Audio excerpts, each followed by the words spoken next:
All right, ladies and gentlemen, welcome back to yet another episode of the Fearless Training Raw Knowledge Podcast with your host, myself, as ever, Alex Connor, where we talk everything training, nutrition, lifestyle.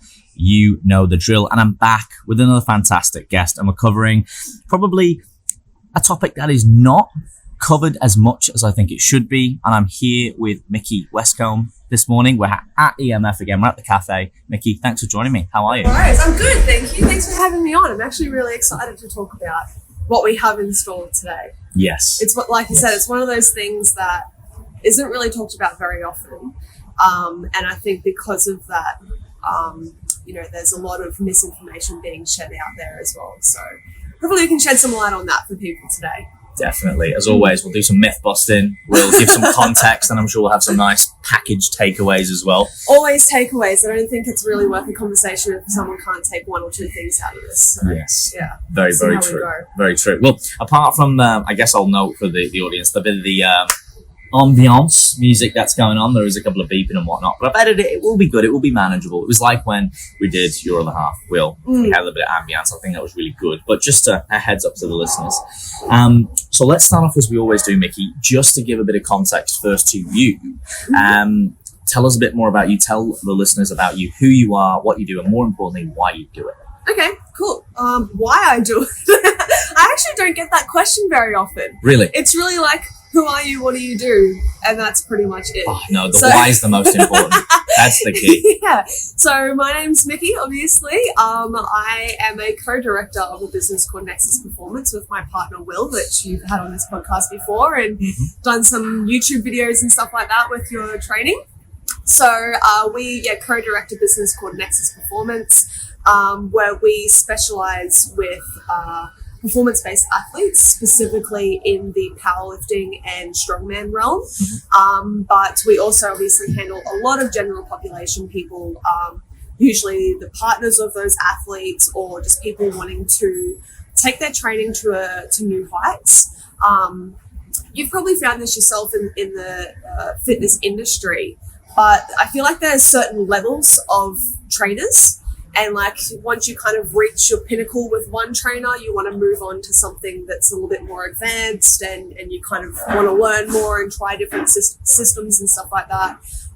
And so we are a completely online business. We do a couple of in-person sessions and stuff like that with people. But the why behind what I do, I've always been in the fitness industry.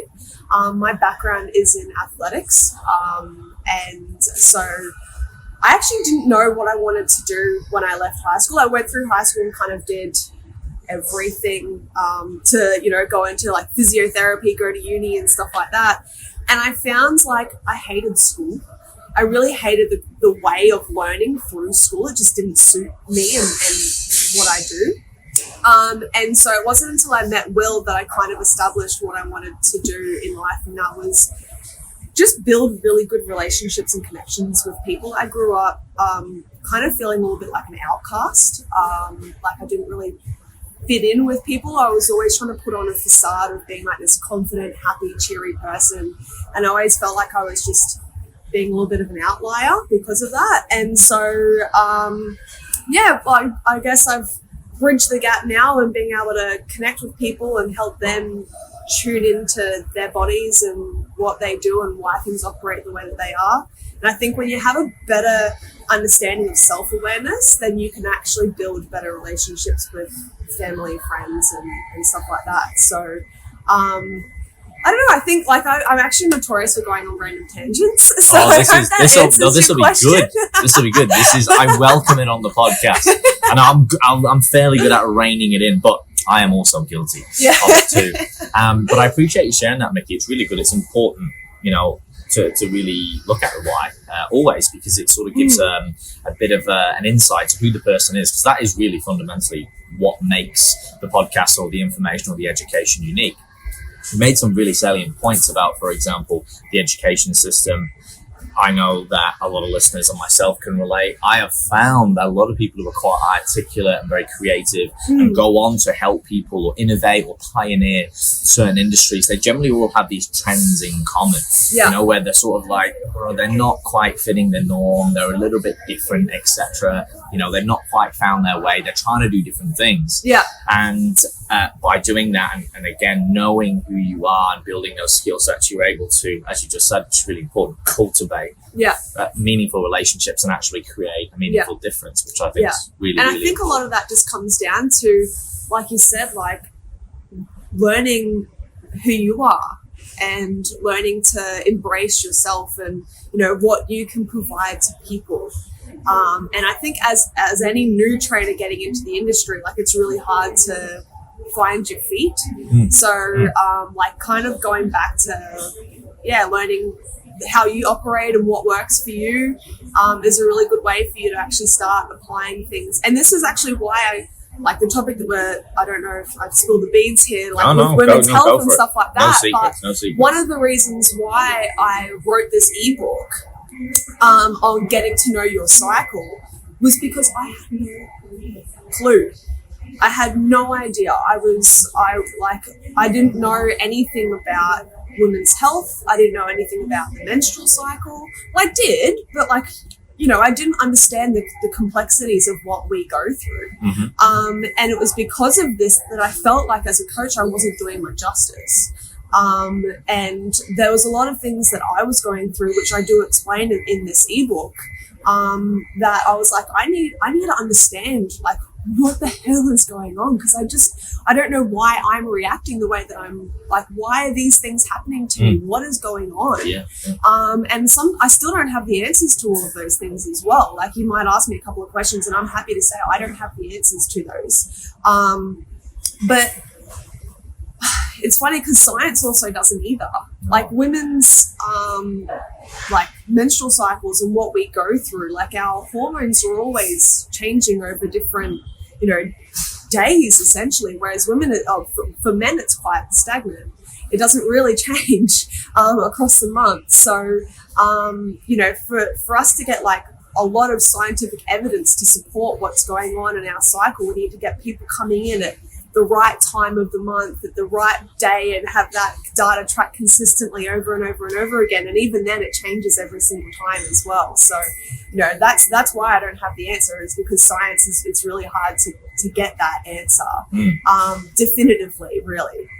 But yeah, that's what kind of led me to go down this path, is just like, I don't have a freaking clue what's going on right now, and I need to understand this because it's actually causing me a lot of depression. My relationship was getting impacted by what was going on in my life at that time. I was distancing myself from a lot of people. And like I said, I just felt really disconnected from myself and from the world. So that's what kind of led me down the path of doing this education and writing this ebook, so I can help other people as well understand it. It's funny, it was actually only meant to be like a 2-page article, and it turned into a 52-page little book. So, but that's sometimes how the best things happen, I think. Organically, you know, it's not completely planned, but it's something that, you know, it helped you, other people saw a lot of value, and then it's just evolved organically from that. And it's a great book. I've read it myself. It's fantastic. Made me understand a lot more, even in 52 pages, and quite succinctly summarize a lot of definitions and terminologies, and also give me a little bit more of an insight to some of my female clients, which is important. It's something that I've always believed in. I think it's I was actually just saying to one of the girls downstairs, beautiful. On the day, I swear it's never this noisy, and I believe that's a forklift truck trying to build a new shop, but that's all right. I will edit. We'll make it work. It's about the content. But no, I just said, you know, I think, and I want you to jump in on this one while we're at this point, is people always think, oh, you know, females and males, dramatic training differences when we look at the protocols and the strength realm, right? Oh, females have got to do different things. They can't train like men because they're going to get too big. And I think that's such a big myth. But and a lot of females and males focus on that, right? It's like too much cable work, number of mechanical tension, whatever it is. It's like, hey, stick to the basics. But then on the actual key areas where there is specificity and there is difference, like the hormonal, discrepancies and the female cycle, people aren't paying attention. It's like, hang on, I just find that's a bit of a dramatic irony. Yeah. You know what I mean? So perhaps to lead off on here, and if you want to add your 2 cents to that, go for it. But to get everyone on the same page, maybe define, the menstrual cycle, some of the terminologies we might use today in the podcast, and just, I guess, get people on the same page, so they're like, cool, I know what's going on here. Because I know for me, even reading the book back, it was like, I knew some of those things, but it just recontexted it for me, Well, like I said before we started recording, I had a client that had no idea what the difference is between menstruation and ovulation. So essentially, as we know, as little girls, we get our body, the menstrual cycle is essentially preparing the body for birth, for pregnancy. So we usually get the first phases of our menstrual cycle usually come in at around 12 years old. And obviously that's, getting your period and stuff like that. So some of the actual changes that occur physiologically are the storage of our adipose tissue and where that changes and stuff like that. And obviously women being a little bit lower body heavy, and those fat cells actually forming into proper fat cells to then prepare ourselves for pregnancy down the track. So the menstrual cycle is essentially the introduction of a lot of the cell signaling from our brain to our ovaries to now prepare the body for pregnancy. So there's phases that we go through across the menstrual cycle. So it's not just Shark Week or your period. The most important part of the menstrual cycle is actually ovulation, not your period. So ovulation, there's a range in which it does occur, and it's really hard for us to actually specifically narrow down that you will ovulate on day X of your menstrual cycle, because it's not the case. But starting back from the beginning, so the day 1 of the menstrual cycle is essentially the first day that you experience your period, your bleeding, your menstruation, menses, whatever you want to call it.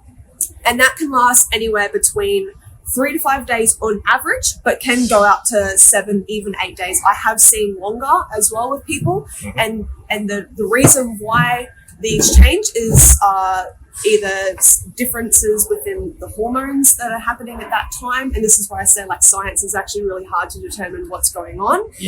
So hormones changing, environmental factors like sleep, stress, diet, training, all that sort of stuff will influence what's going on with your menstrual cycle. So your period on average, 3 to 5 days, 7 days, around that timeline.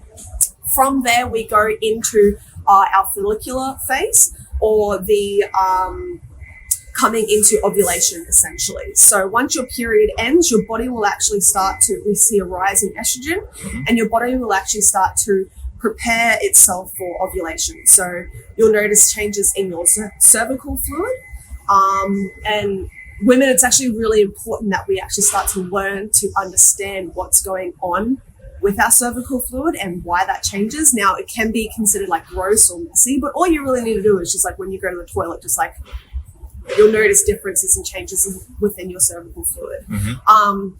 And the reason why that changes is because it changes the alkalinity levels of your uterus, so that when you have sex, it allows the sperm to actually pass up to the egg. It's like travel, almost osmosis a little bit. Yeah, so essentially your vagina, for the most part, the alkalinity levels of that will kill most sperm. Okay. So it's like a defense mechanism. Yeah, it won't survive. The sperm won't survive in usual environments. So the cervical mucus or cervical fluid changes to allow the sperm to reach the egg in a safe manner, fertilize the egg, and then get that ready for pregnancy. So that's what happens. You'll notice changes in your cervical fluid. You'll see the estrogen starts to rise as we get ready for ovulation. And then essentially the egg comes out, gets ready for ovulation. If it's not fertilized within 24 to 48 hours, it starts to come down the fallopian tubes, down the uterus, and gets ready for your period.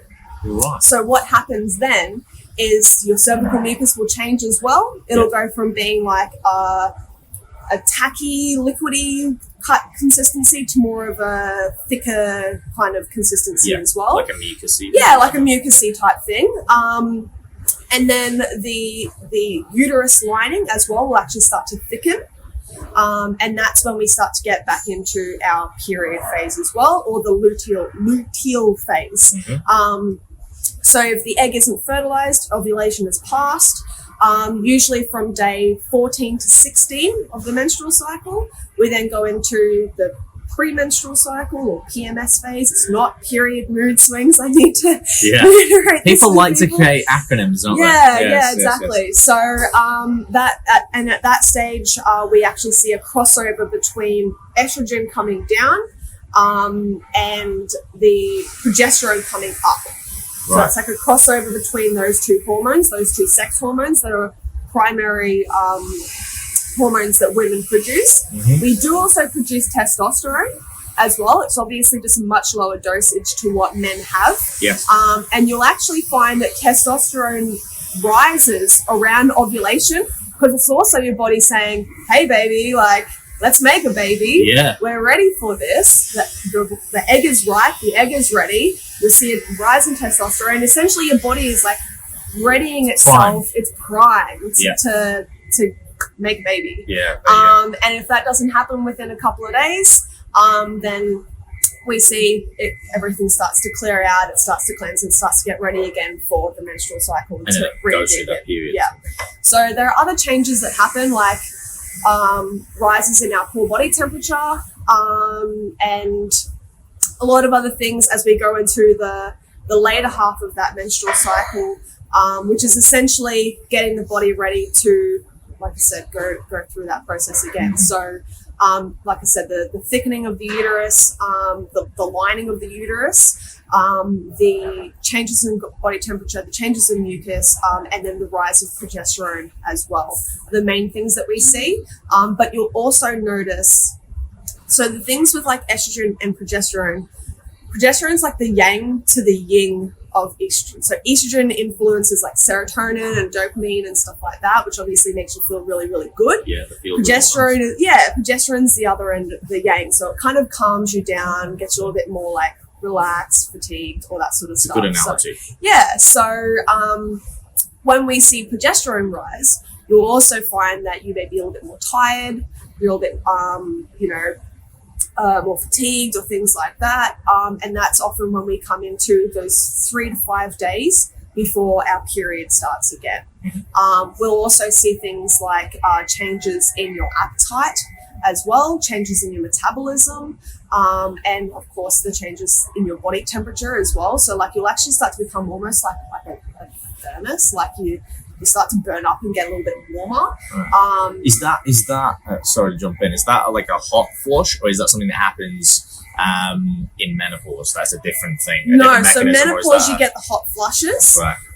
But in the PMS phase is because of the rise in your core body temperature and that dragging out for a couple of days as well, essentially your metabolism starts to work into overdrive. So usually women can burn up to 100, 200 calories extra a day just in that 3 to 5 day period as well. And this is something that we'll probably talk about when it gets to like the nutrition interventions that we can do across that time coming into your period as well. That was something that got my attention when I read the ebook, and then linking back to females I've worked with over the years and seeing patterns and trends. I'm like, okay, that makes sense. Why that, not only that, but perhaps other mechanisms as well, why hunger would raise or cravings would raise and things like that. Yeah. I think we often, a lot of men and women talk about, she's really hot in bed, she's really warm, and I'm cold, and this, that, and the other. And it's just like, I'm sure there's other reasons, but perhaps one of them is this, because usually,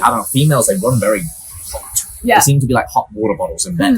Yeah. You know what I mean? Yeah, to a degree. I know, Yeah. like, generally as a smaller body, might not create as much heat, but men Yeah. are usually like, one's got the window open, one's got the heater on, or whatever it is. So the it's like hot showers. Women are notorious for wanting like really hot showers and stuff like that as well. You got skin like asbestos. So the changes in our body temperature is only about like 0.5 of a degree. So it's actually not significant. And the way that we usually measure this, so I'm sure we'll probably talk about like the pill and hormonal birth control and stuff like that later. Definitely. But like I personally haven't been on any form of birth control since September 2018. So over 2 years. And it took me about 12 months. This is why I wrote this book, because it took me about 12 months to be able to like figure out what was going on with my body. And yeah, so like one of the methods that I came across was called the symptothermal method, which is essentially a way that you can avoid pregnancy by avoiding sex across certain times of the month. Yes.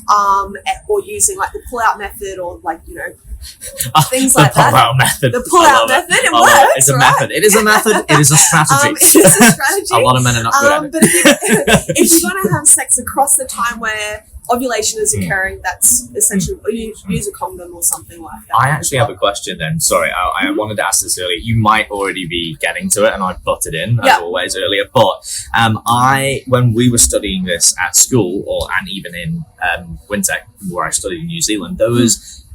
there is, if the woman knows her body well enough, and I don't know if it's true or not, there is a phase where, I don't know if it's a 2 or 3 day period, where you can have sex unprotected, and as you said before, because of the mechanisms in the body, the female won't get pregnant, and you can actually not use protection. Is that true? Yes. But then how well do you need to know your body? So it's actually only about 3 to 6 days of that menstrual cycle that you can actually fall pregnant. Because that's when the egg, the ovary, is ready for fertilization. If it's not ready, you won't essentially be able to fall pregnant. So that's where the symptothermal method comes in. Right. Is you measure, like I personally don't practice this. There are other people that teach this method. Yeah. And that's where I would recommend, in this ebook, I do actually have someone in there that I recommend you get in contact with, who can teach it to you. But essentially it's monitoring things like your cervical fluid and your body temperature to know when you're ovulating, to know when to avoid sex. Right. And then you can have sex at other times across the month unprotected, so to speak. And it's generally pretty reliable then? It's pretty reliable, but it does take time for you to understand your body, understand these hormones, understand what's going on, and usually it can be 2 to 3 months or 2 to 3 cycles to get the pattern, and understand what's going on there. And that's usually the case with everything. Like even when I'm doing my coaching and I'm helping people through things, I'm always like, all right, I want you to learn these things. I want you to understand what's happening, changes in your body weight, changes in your mood, bloat, fluid retention, all this sort of stuff. Yes. But it's going to take probably about 2 to 3 cycles for us to actually start to catch any kind of trend. And then even then, it still changes. Yes. It's still different. Like you will respond significantly different each time. It's never really the same. So yeah, going back to your question there was a 3 to 6 day period, which is across that ovulation timeline, where you measure your body temperature through like a thermal thing in your mouth. First thing in the morning, monitor your cervical fluid, and then you'll be like, all right, like it's kind of that time, maybe just avoid it for a couple of days. And then when you notice those changes again, body temperature comes back down. That's when it's like, okay, things are kind of finishing up here. I can go and have unprotected sex again, so to speak. But for the most part, using protection is always, not just for like, if you're not in a active relationship, yes. There's obviously other very important things that come. Always play safe, guys. Always play safe, guys and girls. I have no problem talking about this sort of stuff. I'm an open book, like poo, wee, there you go. Period blood, all the good stuff. Give me the details. Give me the gory details. It's what you need to speak about, though. I know I've got a few female clients who are specifically going to love this, just based on their experience, their health history, etc. And I know a lot of them have spoken to specialists who are really uncomfortable talking about it, and they feel uncomfortable or feel like they're in the dark because they're sort of getting thrown around between specialists who are uncomfortable talking about the very thing they specialize in, or if it goes over the cusp to something else, which is let's say, for example, in a linear or in an opposing field, but it still has a crossover. Yeah. They're still like, oh no, that's not my scope. We Yeah. can't talk about vaginas. It's like, well, hang on, right? Like if you're a practitioner, like I think you should have an understanding of some of the fringe overlapping fields, but also have the confidence to be able to outsource. Like I think it's so important. Like, okay, so I had a client actually this week get in contact with me. She said, I've had gone and had a blood test done. This is a new client. She's been with me for a couple of weeks. Gone and had her blood test done, which I ask every person to do when they get started. It's a good idea. So that she can monitor what's going on with sex hormones, liver, kidney health, blood count, all that sort of stuff. Came back that she has low iron. Very common with most women. Yep. She goes back to see the doctor prior to speaking to me about this. Yep. And the doctor goes, we're going to put you back on birth control. We're going to put you back on the contraceptive pill because this is going to help with your low iron. The contraceptive pill is a Band-Aid for a lot of these problems. We need to find out if you are someone that has anemia or has low iron, do not use the birth control as a fix to this. Correct. It's not a fix. It's a Band-Aid because the issue is when you come off that, you're going to experience a lot of the side effects that come with essentially blanketing the natural process that your body goes through.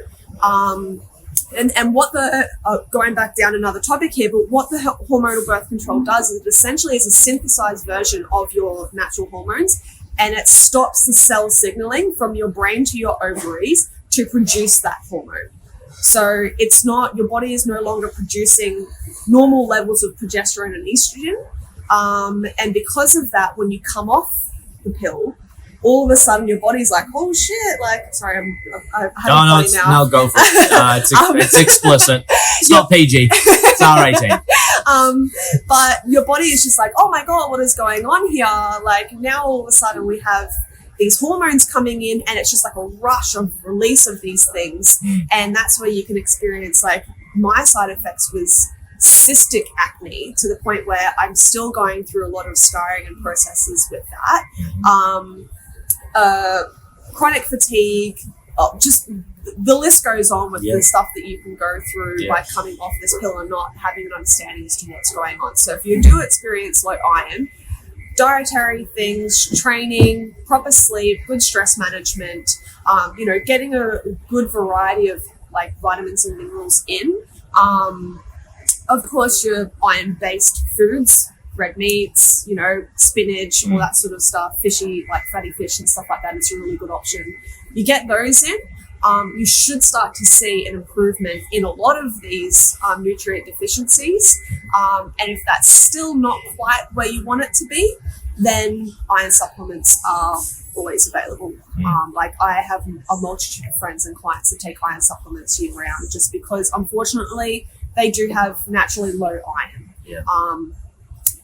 But it's a more natural, better alternative than masking a bunch of your other natural hormones and the side effects that come alongside that as well. So I'm not having a go at anyone that takes hormonal birth control because it's not my position to do so, but I feel like it's our responsibilities and the doctor's responsibilities to at least educate these people on what's going on and stop throwing it at them like, cotton candy. Yeah, absolutely. No, I agree. Because like you said, it is a Band-Aid solution for a greater, deeper rooted issue.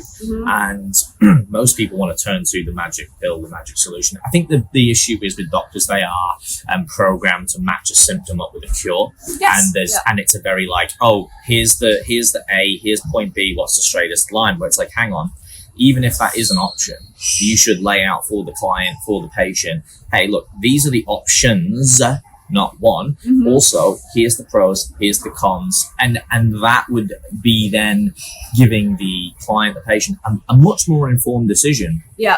Whereas you said, and we will get into this, and perhaps that's the springboard for the next sort of question, which we can digress into, which is, looking at contraceptive pills and solutions and looking at the pros, the cons, the side effects, how they affect the body, because I think everyone's after that quick fix. And the amount of even females, even I know, that are, like you said, taking the contraceptive pill and they have issues with it, whether it's for acne or this, that, and the other. And it's like, wow, is it really worth it? Where going back to the basics, and it's the same, like you said, that a lot of women are anemic or, they're the REDS, relative energy deficiency, and all of this going on, or with highly active women, you know, it can be common.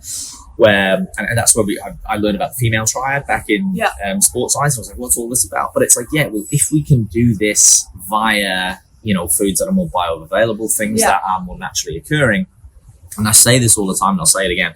I think for the most part, if you give, you know, sometimes, unfortunately, people are born with, you know, contraindications and unfortunate health diseases. But for the most part, if you give your body the basics, if you get quality sleep and rest, if you give it the minimum required nutrients, if you move in the gym, you stay healthy, you know, your mental health is good, the body will do, for the most part, what it needs to do. But the issue is, we look at the other side of the coin, most people are skipping out on sleep.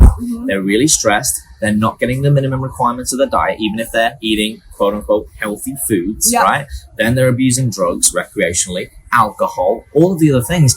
Is it any wonder? Is it any wonder why? It's actually very simple, but it's sort of like, it's the flip side of the coin. It's sometimes not what people are not doing, it's what they are doing. Does that make sense? Definitely. And this is the frustration that I have with, like you said, I don't blame doctors for going down this route. I also think it is the client or the patient's responsibility to understand what they're going through and kind of do a little bit of research themselves. The problem is that it's very difficult for them to find where the right information is as well. You know, that's another difficulty that they have. So I definitely don't blame doctors. Like, I went on the pill at age 13. I had my period for 9 months, all of 9 months. And the reason why I did it was not because I was sexually active, but because I was having phases where my period would last for 10 days, stop for a couple of weeks, and then we'll come back for, you know, 5 days, and then stop again for 2 months, then come back. And it was very unpredictable. Very unpredictable. But the reason is, like, this is not even the first year that my body was going through this. So of course it's going to have irregularities in your first few phases of the menstrual cycle, because like your body's still trying to figure out what's going on. So if you've gone on the hormonal birth control at a young age, and like most women do, most cases are, you know, 15, 16 years old, they go on it because they're starting to become sexually active and their parents want them to be safe and X, Y, Z. And then they come off at mid-20s because they find a partner, and then now they're looking at like wanting to have kids, and they go through essentially puberty all over again. And that's the problem that we face, is that you're not given enough information, or the parents aren't given enough information at that younger age to then allow the right decision to be made at that time. Just prolonging the inevitable, really. Exactly, yeah. By the sounds of things. Yeah, I was on the pill for over 10 years.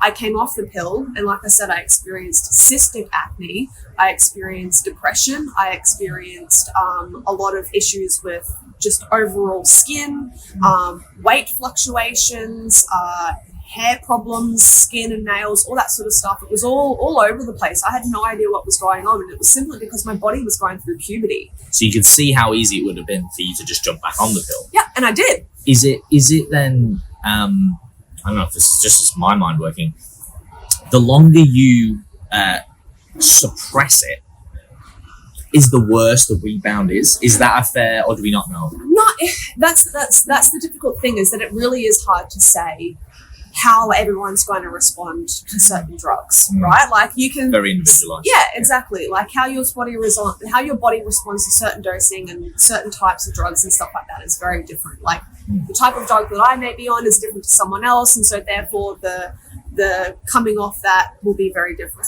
So I was just on the typical contraceptive pill. It was Jasmine, I think the specific brand that I use, which is a combination pill. So it has synthesized estrogen and progesterone, which is what most people generally use. Right. There are other things like a patch or the vaginal ring, which are combination ones. And then you can also get progesterone only. Progestin is actually the drug, right. Only contraception as well. So you can get things like the mini pill, the Eplanon, you can get a shot, which is like a 3-month thing, or you can get like IUDs as well, which is another alternative that people use. So when you remove those devices, there's a lot of things that your body will go through. Generally, I found the side effects or your body restoring some kind of normalcy in cycles can be anywhere between 1 to 6 months, or 1 to 6 cycles, until you'll start to notice these, what we discussed earlier with the cervical fluid, the body temperature, hormones changing the skin, all that sort of stuff can start to renew back to some kind of baseline again. Prior to doing anything like this, or prior to even going on any form of contraception, I always recommend people at least understand what you're going through or what's happening with your body 1 to 3 cycles prior to doing it, so that you know when you come off, you also understand what is your quote-unquote baseline. Getting a blood test done before doing it, getting a blood test done when coming off, and monitoring any nutrient deficiencies and stuff like that as well, making sure that you are sleeping well, training, moving well, having a good basis of, intake of vitamins and minerals in across the day. If you're doing those things before going on, and then specifically after, hopefully that'll help with the process of, coming off. The issue that I had is that when I came off, I was in extremely stressful situation of my life. I had just finished a big holiday as well, so I was drinking a lot of alcohol in that timeline. I was at a peak weight and body composition where my body composition levels were quite high. Yeah. So I actually I hadn't primed my body to ready that extra stress that was coming in. So if I'd given myself maybe another 1 or 3 months to restore these habits, these positive habits, to then allow for a better process coming off, I probably wouldn't have experienced the severity of the side effects that I had. Right. Maybe I still would have got them, but the intensity of that may have been reduced. And it took me about 12 months to actually start to tune into what was going on and notice things like my libido. I had no desire to perform sexually for about 12 months of that coming off the pill. Even during the pill as well, I was just was numb. I was like, yeah, cool, go through the motions. Yeah. So it sounds like everything was just unbalanced. Yeah. Yeah, literally. Yeah, definitely. So it was quite and that's why I went through this route of learning more about this and reaching out to different specialists within this field to find out what the hell was going on. And then, about 12 months after, all of a sudden, I was just looking at my partner, looking at Will, and I was like, hey, baby. And then I noticed those changes again. I was kind of like, all right, we're getting somewhere now. Things are happening again. But that was because I'd done the research and tried to, understand so I could actually tune into my body better and know, what was happening and stuff like that. So, I think that's really important, that if you are going down any route of birth control, know that I'm not passing judgment on anyone. I just want them to understand, the pros and cons to this, and know that there are actually other methods that you can use that don't require essentially synthesizing, and masking the natural processes. So that's what these drugs do. Essentially, they just block the pathway between your brain to your body. And it's I don't know, to me that just doesn't sound right. If you're masking hormones and stopping the body's natural process, it doesn't sound very right to me. So I want people to know that there are other methods out there that they can use. If you do want to go down and you don't want to do the symptothermal method or other methods like that, what I found to be probably the next best option is it's a copper IUD. So yes, it's the T-shaped IUD that you have to get inserted. Understand that there are, of course, always side effects with that. You may experience heavier bleeding, heavier menstruation, that sort of stuff. But the fact that there's actually no synthesized hormones within that copper IUD sounds to me like a better alternative to achieve safe sex and reduce the risk of conceiving. So to me that sounds like the best option, but there is obviously a procedure that you have to go through in order to have that done, any of the IUDs that people generally have. So in my experience, that's the only other option that I would really want to recommend, and they can actually last from like 5 to 10 years as well.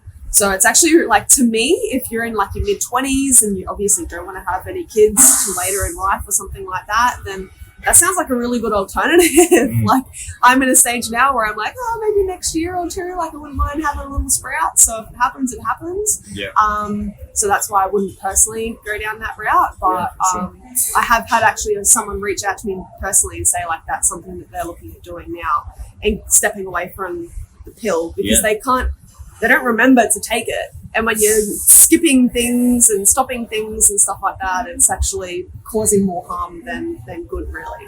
So, yeah, that's contraceptives in summary. No, that's good. And like I said, if you do want to come off, make sure that you're getting, good amounts of B vitamins, vitamin K, iron, magnesium, zinc, all that sort of stuff, like your general health stack.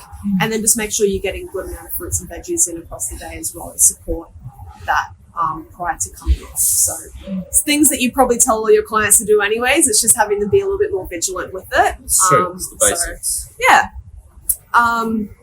And then I know training was something as well that you wanted to talk about with this. So with the menstrual cycle, like personally, the way that we operate at Nexus, because like I said to you before, we do have a lot of performance-based athletes, like people that actually compete. If you have a date at a competition, unfortunately, like, it's kind of hard to be like, oh, it's okay, just don't train so hard this week. Yes. Like if there's a timeline that we need to work to, there's certain things that need to be done, and unfortunately you just kind of got to knuckle down, you've got to do the work, and you've got to get it done. But if you're not in that situation, you are just a general population person, things like a deload or training, a little bit lighter, things like that, you can do across the phase of either menstruation or prior to it. Because I often find, like, for me personally and for a lot of women, like the back cramping, the bloat, the discomfort, all that sort of stuff can occur prior to your period. So like 2 or 3 days before, you can start to experience some of that discomfort, and that's when we know it's like, get a bit moody, get a bit cranky, it's probably coming up to that timeline. So alterations that you can do to your program, like for some people, instead of training 4 or 5 days a week, maybe train 2 or 3 times a week. Like I said, lower the intensity of it. I wouldn't necessarily change movement patterns. I don't think there's really any benefit to that. And I know you mentioned before, like the way that we train men to women, really there's much of a muchness. Like, we don't personally program a whole lot of differences. The main difference is just that men are generally stronger. They move a lot more weight than women do. And women can get away with a lot more work than what men can do as well. Yes, their work capacity and tolerance of volume seems to be far higher from what I can ascertain. Definitely. So, so generally we just bring those markers down ever so slightly. If you know that cycle, or if you are experiencing discomfort around your cycle, then that's something that you can do. But yeah, like for me personally, I train just as hard throughout my period than when I'm at any other time of the cycle. Yes. Every now and then I'll have a quote unquote bad bleed, which it's hard for us to really predict when a good one or a bad one's happening. But you just ease back, just slow down, like listen to your body, and just, like I said, reduce intensity, reduce the days. Don't just stop altogether. Unless, something like endo or PCOS or something like that is a consideration for you, then for the most part you can continue to kind of push through it. So, yeah, that's great. And, I wanted to go back, first of all, and say I think it's incredibly strange how we, in this day and age, we're trying to subdue so many natural mechanisms of the body. So much, it's like, wow, the way evolution has gone and the way we've evolved, and now for women, it's, it's something that we've created these synthetic drugs to try and, subdue, and we don't want to procreate. And I get it, we want babies running around everywhere because everyone's not ready for it.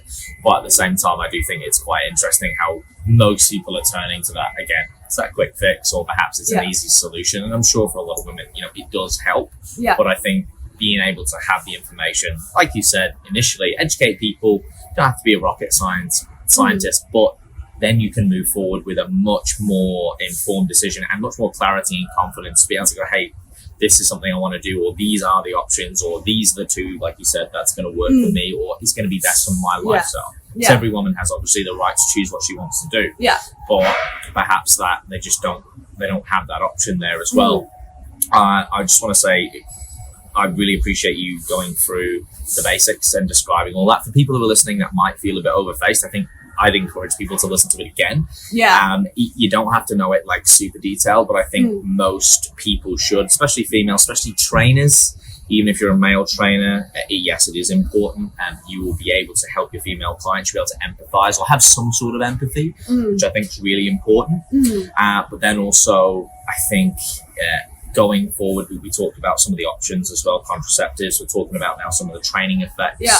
I wouldn't mind delving more into that, and then perhaps looking at some of the other, I guess, the health ailments that can happen, within females, and then maybe looking at the latter phase of, coming off into menopause and if and what the phases are. Yeah. So perhaps we'll tie in training and nutrition together. I'll lead off by saying, obviously, like you said before, there's massive fluctuations. My tracking is actually, I looked at your programming, it's very similar. Like we track very similar metrics, which is really cool to see. And I noticed with the weight trend of females, and it's something that I have this discussion with them, and it can be very challenging when you get a female in front of you, and we're looking at the goals, we're trying to define it. I like to really spend time with people before I work with them. I like to build a picture. My clients know I believe in quality, but setting expectations, I think, is really important. So, saying to females, hey, okay, well, if this is this really what we want to achieve? Get clear on it, define, okay, cool. Well, based on where we're at, this may and will probably happen. And I talk a lot about specifically weight and trends, and I know a lot of females that come on board get really disheartened. They focus on that scales, even though I get them off it. It's like, it might be once a week. It's you don't do it, I do it. But then they get these, their circumferences, their girth measurements are going down. They're feeling better in their clothes, but the weight sometimes isn't changing. Yeah, and that can be really, really I guess overwhelming, or sometimes not make sense. So I think giving females that education, and perhaps you can shed some more light on why that happens. Yeah. I know I actually just listened to a phenomenal podcast by Iron Culture, and they were talking about sarcoplasmic hypertrophy, which is more against like how body recomposition and cell volume, sort of accretes, and the differences there. But I know the big one is, the menstrual cycle. Yeah. And I think being able to say to females, hey, look, this is what's expected, but trust me, because I guess as a practitioner, you can go, I think I'm not doing a good job, this, that, and the other. But of course, it's not just about the acute short-term changes. It's more about the chronic long-term. But anyway, I'm rambling. Mikki, hand it back over to you. No, it makes sense. And like you said there, with that is the metrics that we're tracking. Firstly, like I wanna cover that off, because again, that's coming back to being in tune with your body. And as a male coach, I think it's really important that you feel comfortable to be able to talk about this sort of stuff. And it doesn't have to be how's your, how heavy is your flow? Like, what's going on with this? Correct. Or like, oh, I can see you got a couple of breakouts. What's going on here? Like, those are some conversations that I may have with my clients, but I don't actually do programming. Yes. I just solely do nutrition. Yes. So for me, nutritionally, understanding things like digestion, understanding the fluid intake, understanding, the changes in their body weight, and having them understand that is really, that's one of my key roles. So like the digestion things that we may experience and the changes that occur there, the bloat, the discomfort, that a lot of that, obviously it's related back to our body weight as well, but it's also an indication as to how like our overall gut health and stuff like that is going on too. So that's why I think it's really important to ask those questions and have an understanding as to what's going on there. Now, when it comes back to the body weight changes that are going on, so as a female, obviously at each phase of the cycle, we have different temptations, different cravings, and different things going on with our hormones. So when we go through like something like your period, for example, you can experience anywhere between 100 grams to 2 kilos of a weight fluctuation. I've actually had clients go up to 4 kilos body weight gain across the time of their period. So that is totally normal. And the reason for that is essentially, your body is going through quite a bit of stress. And so with that, we often hold a lot of fluid retention. That's really what it is. It's just fluid retention. And know that once the menstrual cycle passes, and you'll probably notice this as well, after even the later days of your menstrual cycle, the weight actually starts to trend down quite naturally in itself. We do also experience around the time of ovulation quite a bit of bloating as well, and that's quite common. That can be due to an increase of testosterone, or the sudden spike in the stress of the ovary or the ovum being ready. So that's another common time where, like for me personally, my last cycle, my bloat around the time of my ovulation was unbearable. Like my stomach was talking to me. Like it was like for like 2 or 3 days. And I was just like, I am so uncomfortable. My weight gained about 600 grams over that timeline. But in the month prior, I had a lot of stress and stuff like that going on. So it's quite normal that, that could have influenced what was going on. So period, we can see a weight gain, like I said, up to 4 kilos. Around your ovulation, you may experience bloat and a slight weight gain as well. And then premenstrual, which is, anywhere between day 21 to day 28-ish of your cycle, you can experience changes in your weight again, either a dip or an increase as you come into your ovulation, your menstrual cycle, your period. Makes sense. How much our body responds to that is really hard to say. Like I personally know from 3 to 5 days out from getting my period, I usually put on about 400 to 600 grams. I've been tracking this for over 2 years though, and I know it's pretty much every single time that's what I experience. I get mild bloating. I have a loss of appetite because of the bloat. And then across the timeline of my period as well, I have a significant loss of appetite because of the bloat and discomfort. Like when you're bloated, you're not hungry. No. Like you're just like, I feel just like watery and uncomfortable and I don't want to eat anything. So that's very normal. We also find, I'm just trying to make sure I've covered all the points there with the body weight changes. I think that's pretty much it. But I mean, at the end of the day, when it comes down to like scale weight, does it really matter? Well, exactly. Like, who cares? Exactly. Like I actually say this to all my clients.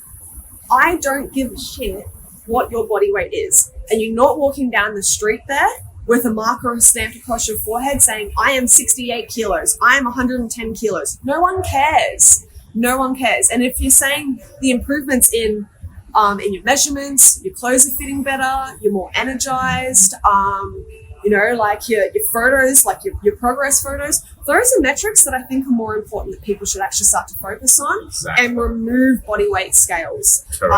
Depending on like kind of what you're going through as a coach as well. Like I still naturally, I have all my clients track their body weight because I think it's important that they actually understand those trends of what's happening across their cycle and across multiple cycles.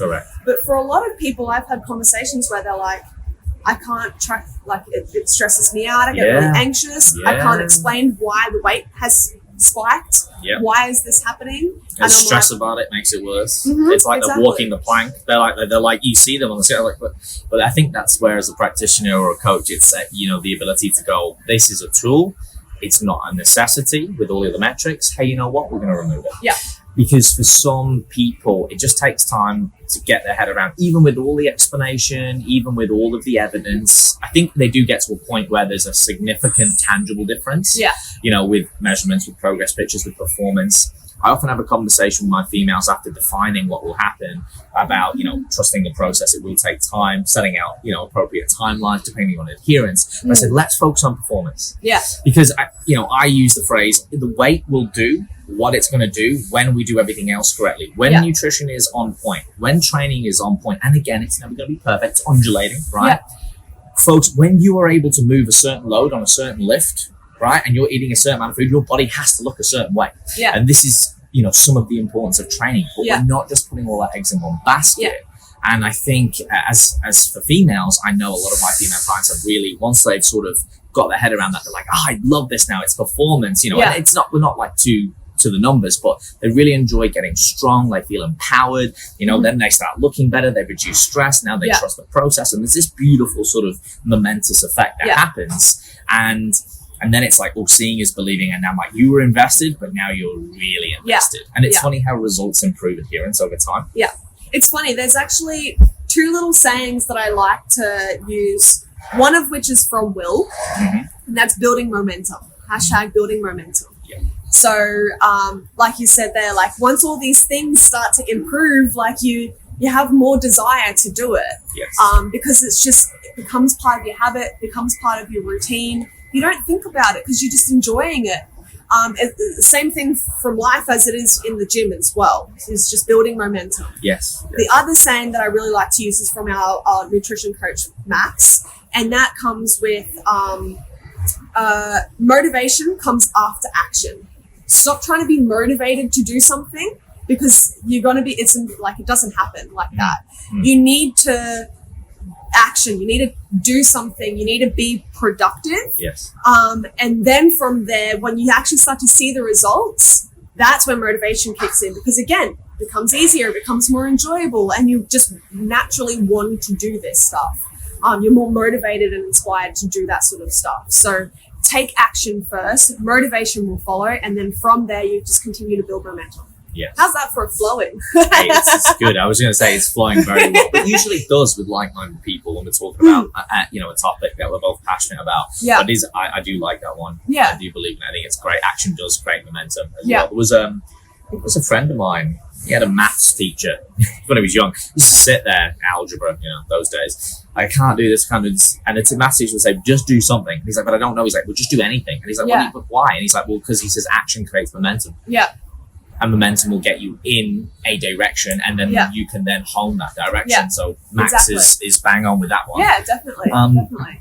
Is there anything else on nutrition you want to talk about? Like, for example, we talked about before how there are periods where metabolic, changes. Will occur. There's an increase in that threshold. Perhaps, females will crave more food. Sometimes I've used a strategy with females where I've gone, right, during this time, we're going to increase calories. We might take 50 off every day before, 100, or we might not need to. I'm going to add 100 on here, so now you've got an extra threshold, and then over time we're still trending in the right direction, but it alleviates all the stress for female.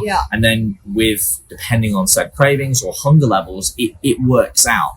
And obviously they're understanding that energy balance over time. It's not just about the small, but it's the big picture. I don't know if you want to talk about some strategies absolutely. you use like that. So for the most part, I think it's really important that people like I said, catch these trends and understand how you respond at certain times of the cycle. Yes. If like for me personally, I lose appetite across my menstrual cycle. Across my period. Yeah, you said that before, which is interesting. So it's a really good timeline for me to perhaps drop my calories down a little bit because I don't have the desire to eat as much food. I can change the macro split ever so slightly. If I am more bloated, maybe I am going to go for a slightly higher fat intake than a higher carb intake across that time. If certain carb types cause more stress, inflammation, and bloat to my digestive system. So that's something that I can do across the time of my period. Yes. As your estrogen spikes, coming into ovulation, you'll find that like I said, you're happier, you're more energized because of the relationship with serotonin and dopamine. So across that timeline, just continue as your normal routine, whatever it is that you're trying to do with your goals. If it's maintenance, if it is pushing into a harder deficit, whatever it may be, you can continue to push through that phase. As we come to the later end of the cycle, this is where it's a very personalized approach. So like I mentioned to you before, because of the raises in our core body temperature towards the later end of our cycle, we start to see slight increases in our metabolism, which essentially means your body, like I said, it becomes it's a thermos, it's burning more, Yeah. it's like it's utilizing a little bit more energy across the day. So that can see an increase of, like I said, sometimes there's no changes at all, but sometimes it's 100 to 200 extra calories a day that your body is just naturally burning through what's called the BMR, basal metabolic rate. As we know, is the majority of your energy expenditure across the day as well. So if you know that you are burning a little bit more calories across that timeline, and often you'll see that's a time where cravings creep in as well. That sugary sweet tooth, all those sort of little temptations become a little bit more desirable. So it's kind of a good time where we do go, hey, you know what, like cravings are a little bit higher at the moment. Maybe you're a little bit more moody, but you're also burning a little bit more energy across this timeline as well. Let's just bump in a little bit of extra calories here, give you quote unquote a deload or a refeed or whatever you want to call it, to allow for better adherence. Yes. That's all it comes down to. It's not like we're burning more fat across this time and let's add more stress to the system by pushing fat loss or something like that. It's just about adherence long term. And if you're allowing the client a little bit of extra food in a time where they are having higher cravings or higher temptations, I think that's going to allow them to feel less guilty if they do overindulge. You know what I mean? So that's a timeline where you can increase calories to allow for better adherence, better structure, and like you said, average over time is really important. Not looking at it as a day-by-day scope, but just average over the week, average over the month, all that sort of stuff. How's your consistency there?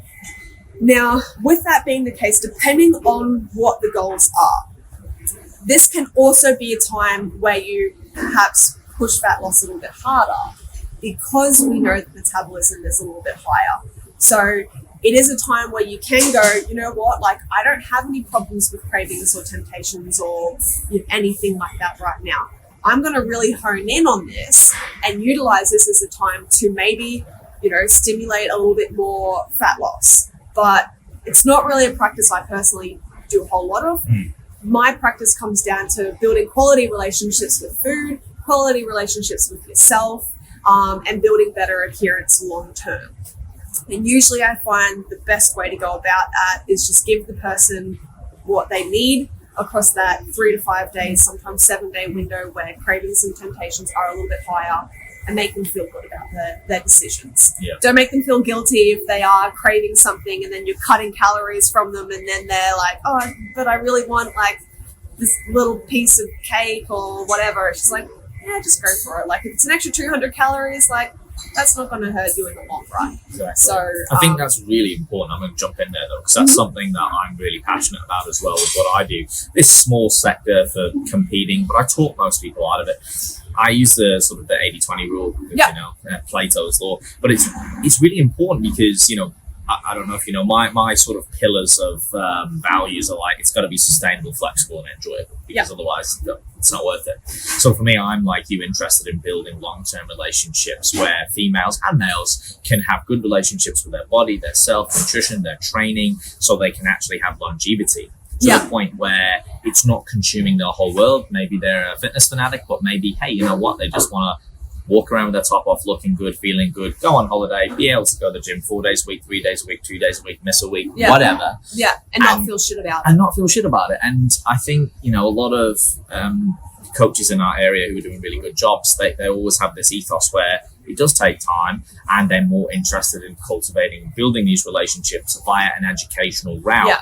So that people can have something which initially does take a little bit longer. It does, because I think, acutely, it's easy to just starve someone, drop the weight off someone, kill someone as soon as they come in. But I'm not interested in that. And I know a lot of good coaches aren't either. Yeah. It's about, again, I think setting expectations, because sometimes a client can come in and go, oh, I expect, or, when I had this PT, they just smashed me and I felt good. I'm like, yeah, that might work in the very short term, but it will not work in the long term. And you actually surpass that protocol or that method if you do things and lay the foundations. Like we talk about adherence, it's one of the most important pillars, if not the most important in training and nutrition, adherence. And it was like, what's adherence? And it's like, well, it's everything, because you can have the best workout and the best nutrition. If you can't stick to it, it's rendered useless. So I think that's really, it's really valuable, and I really respect you doing that. And and as someone in your space, Yeah, creating that awareness. Because I think the more we do that to battle against what I'll term as noise, because there's a lot of misinformation out there as well, is really critical, especially where we both live. And for people listening, most of them know, but for those who may be new, we're in the Gold Coast in Australia, Queensland. Most people walk around half naked. It is beautiful. So there is this expectation, and perhaps this is a nice little segue now, unless you want to talk a little bit more, Mikki, about that. Perhaps female sort of pressures where we live, you know, in terms of, you know, social media, etc., training expectations, all of these sort of things. And then I'd like to look at as well, just to kind of bring it back to what we were talking about before, perhaps PCOS, training females with that. I've had a few looking at some of the pros and cons or considerations. And then there's a couple of other things I want to wrap up with before we go, which is a bit left field. It's direct, but I think they're questions that most people don't ask, which I think you'll appreciate. No, of course. But if maybe we want to go through that first. Yeah, definitely. And especially as someone, you know, who specializes in nutrition. Yeah. And is in the, I guess we're in the public eye, right? Yeah, definitely. So going to like the whole where we fit in the social media realm. Like I said, that was something that I struggled with for a really long time, like identity, knowing who I am or where my place is. And like I said, going through a lot of mental health battles myself, a lot of issues with depression and stuff like that in my earlier stages, trying to put on this facade of being someone that I truly wasn't. And it's really difficult even now sometimes because of my standing in the industry and my job, my role. People put me on this pedestal of being like, you're a nutrition coach, you have your shit together. Yes. You know what you're doing. Like, you're always this, you're always that. I'm like, I still have bad days. Like, I'm a human at the end of the day. I still have days where I do experience binge eating and chronic cravings, and days where I do get overly stressed and don't eat till 3 o'clock in the afternoon. You know, like, I still go through all of that sort of stuff myself. So remove these people from a pedestal. Remove the ideology of perfection, because it doesn't exist. Correct. Will actually has a really good saying of perfection is the enemy of good.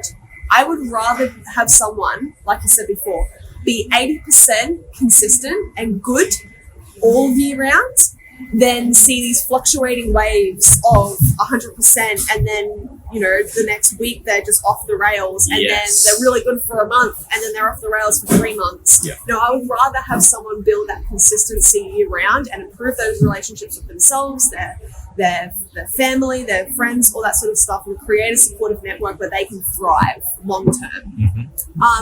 So where we kind of see ourselves in that, like I said, I still struggle with my identity sometimes. And for anyone that follows me, has seen I've had like a divergent in my training lately, where I've gone over to like athletics and back to my roots. I used to be a really good sprinter back in the day and had a really competitive background in athletics.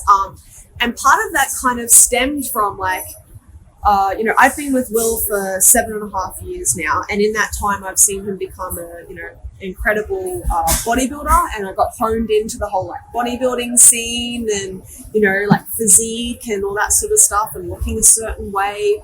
From there, being like stuff this, I hate being the biggest guy in the gym but the weakest one there. So now not only is he one of the biggest guys, but he's also one of the strongest guys in the gym as well, in the world. Yeah, he's very strong. I should rephrase that. He's one of the strongest guys in the world. Very strong. So, you know, like, but for me being his partner, like, I feel like I'm always casting his shadow. So it comes with an expectation. Yeah, exactly. So it's like Will's, you know, like, he really does do everything to the best of his ability. Like, I actually meet very few people that have an emotional attachment to things. He has a really good ability to be able to think back logically and critically on his decisions and just make the right process moving forward from there. It's very few actually have that ability, and I think that's what makes him such an incredibly successful athlete, and I have a lot of respect for him.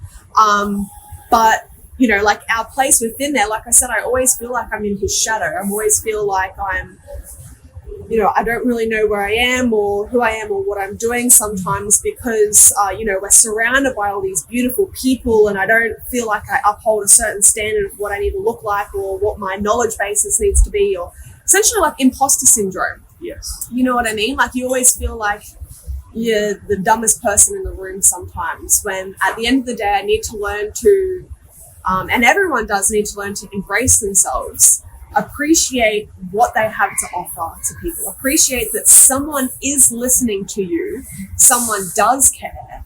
And so long as you're not hurting anyone and you're putting your best self forward, continue to do that. So when it comes to like this whole social media thing and, where your place is in the world, just do the best that you can with the tools that you have and continue to help other people, make someone smile, do something good for someone at least once a day, all those little things. So, you'll always kind of have those battles and you'll always need to put up some kind of boundary because life changes, shit happens. So I was just learning to be versatile with what's going on in your life at that time. And that's where having a coach or having someone to guide you through, some different things that you can do will be extremely beneficial as well. So, I hope that kind of clarifies what you mean in terms of like where women sit within this. Because, like you said, you see all these hashtag beauty babes in their bikinis and stuff like that walking around the Gold Coast, and it can be extremely intimidating, but exactly. Just learn to embrace what you have to offer and who you are. And like some people, like I said, look at me and put me on this pedestal, but I look at myself and be like, I want this improved, I want that, I want this, I want that. You're always, even when you think you've reached perfection, you still want more. Well, comparison is the thief of joy, all right? And we always sometimes we've got happiness on the horizon too much, and we have to practice what we preach, and we have to go back. But it's interesting to me to get a female perspective where beauty is not common. Beauty is very it's everywhere. I mean, I think and it depends on your definition of beauty, because beauty from a superficial or an aesthetic sense I think is common, but I think beauty from a place where you would have a lot of attributes where a lot of females don't, where you have the confidence to be vulnerable, which is very, very rare, and it's very admirable. I think also that you're very authentic, very genuine, very humble. Like Will as well, he's very humble. He's very loyal. It's kind of annoying. He's annoyingly humble. Yes, yes. But it's I think it's a testament, because the greater the success, and I think the more humble you can be or display humility in a genuine fashion, because I know there are people who do it and they fish for compliments, and you're like, okay, yeah, cool. But you can see with him, he's not trying to be anything he's not. He just is who he is. He loves it, and that's it. Yeah. It's very simple, And I remember, again, back when he was bodybuilding, he said hello to me then, he said hello to me now. Nothing's changed. No. There's very few people, I remember, very few people who have done that. And I always appreciated it, because when I was young, I used to look very different, into metal and whatnot. People always used to judge, and we have an opinion, we formulate that. But I think something that I learned early on is that I always wanted to give people the opportunity first before I judge them. Or, it's like, have an opinion, sure, your mind's going to formulate, well, this person in front of me is what it is based on whatever chemical reactions going in my brain. But give someone the opportunity. We've all met that person where we sort of go, hang on, and they've turned out to be this amazing human being. Yeah, definitely. Right? So I think what you're saying is very valuable, especially for a lot of other females, where there is that pressure, where perhaps it's like, look, if you want to look good, go for it. I mean, I'll be the first in line. I'm not looking good. Get it, girl. Exactly. Go for it, absolutely. But don't neglect those other things, which are rare and also are more valuable, where it's like building from the inside out. And there's just, I'm gonna sort of hand it back over to you, but I'll finish by saying this little segment here where things of true beauty do not vie or seek attention. Yeah. They inspire it. Yeah. Right? Absolutely. They don't look for it. And I think that's a true sign of it. And that is very beautiful. It's very rare. And it is it's absolutely compelling. Yeah. When you find that in someone. And beauty is in the eye of the beholder. Yeah. But there's something to be said about that these days. Yeah, absolutely. Absolutely. And I said, appreciate what you have to offer people, because someone is listening to you. Yes. In one way or another, someone is listening to you. So your words are valuable. And don't be afraid to be vulnerable. I actually have a lot more respect for someone to be able to admit when they're wrong, when they're not feeling okay. but they're still like, they still have the ability to make someone else feel good. Like, there's this whole thing of like people pleasing, but so long as you can still like connect to yourself, I think that's really important as well, and give time back to yourself. Like, I have a lot of conversations with particularly like girlfriends that are always trying to go above and beyond for their partner and do everything for their partner. And I'm guilty of that myself. I do it.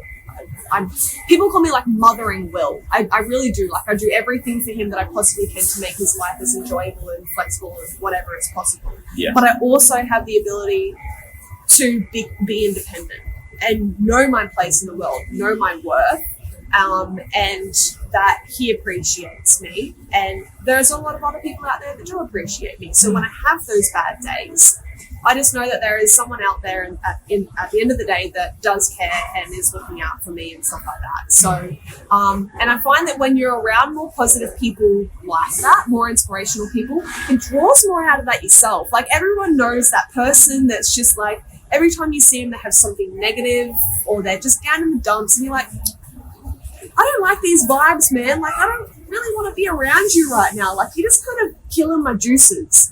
But when you're around people that are always positive, always happy, even if they may have things going on in their life, like, you're more drawn to them, and you're more drawn to be not like them, but be your best version of that. Does that make sense? Yeah. They elicit the good in you. Yeah, absolutely.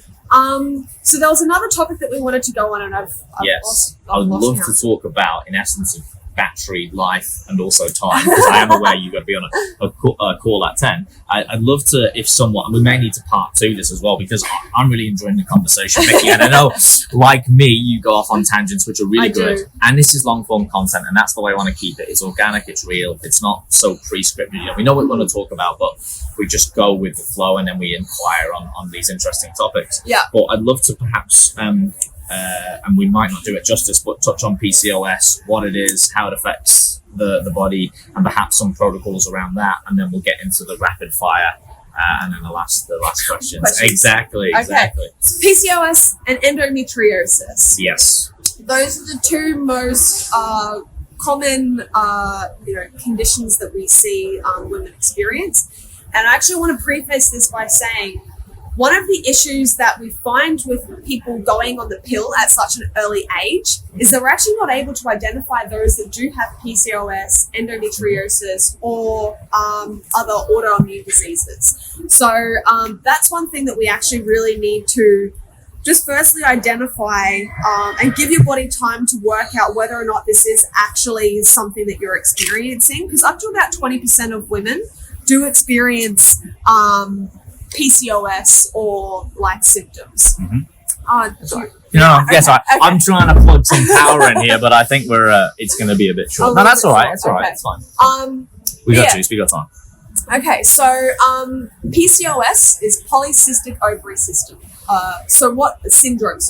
This is essentially cysts that form on your ovaries. Yeah. That cause a lot of discomfort, and the severity of it. It's not just like you have PCOS and that's it. Because some people have PCOS and most of the side effects that they may experience is just simple things like sorry, I'm helping you out. That's it. It's good. Go. We've got it. It's linked. There we go. 10%. The phone is going well. It's usually the opposite way around.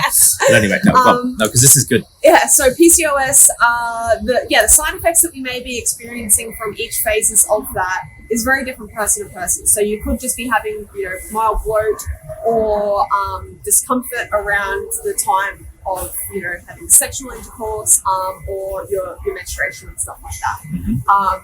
So that's PCOS. Other women have it to a point where, they get the cysts removed. They're in bed for multiple days on end because they are in so much pain and discomfort because of the size of the cysts and the intensity of those. Endometriosis on the other side is essentially like growths on throughout your uterus as well. And again, the severity of that is very person to person. So you can go through different scans to identify, kind of what's going on and the intensity of those. And there are things that you can do to remove them. remove the endometriosis, and that's things like a laparoscopy, where it's like a laser removal of the growths. People can go through that. I've had clients do it once every couple of years, essentially. And it depends on the intensity of those and the discomfort that you experience, but things, around your menstrual cycle, the intensity of the cramping and the bloat and overall discomfort of that area is generally heightened than people that don't have it. It also makes conceiving a lot more difficult for women as well, unfortunately. And one of the tools that people use to reduce the side effects of that is the contraceptive, some kind of hormonal birth control and a synthesized version of these hormones to help alleviate some of the discomfort that we get around those two particular conditions. So, like I said, because of the early stages that people are taking this hormonal birth control, it's really hard to actually identify whether or not you do have these. And when you do, it's often in later life as well. When people are in their early 20s and stuff like that, they actually identify that they have something like PCOS. Yes. Things that we can do nutritionally to help with this is reduce things like dairy and lactose. Reduce things like the amount of gluten and stuff like that as well in your diet, being inflammatory. The inflammatory properties of that can cause more discomfort. So that's interesting. So those are usually the nutritional interventions that I will help people go through when they do experience this. But I don't like to ever demonize food. For sure. I don't like putting food in groups of good or bad. Yes. Because your body doesn't, I say this a lot to people, your body doesn't identify the difference between an apple or a Tim Tam or a Pop-Tart. Hey! What it does identify is the nutritional value of that food. Correct. So your body's ability to break it down, utilize the nutrients, utilize the energy of that and what it's comprised of and what we do with that. So your body's able to go, all right, in a Tim Tam, we don't contain as many vitamins and minerals and nutrients and fiber and all that sort of stuff as what we get out of an apple, but it's not to say that we're not going to use those in the same way or in a similar sort of process.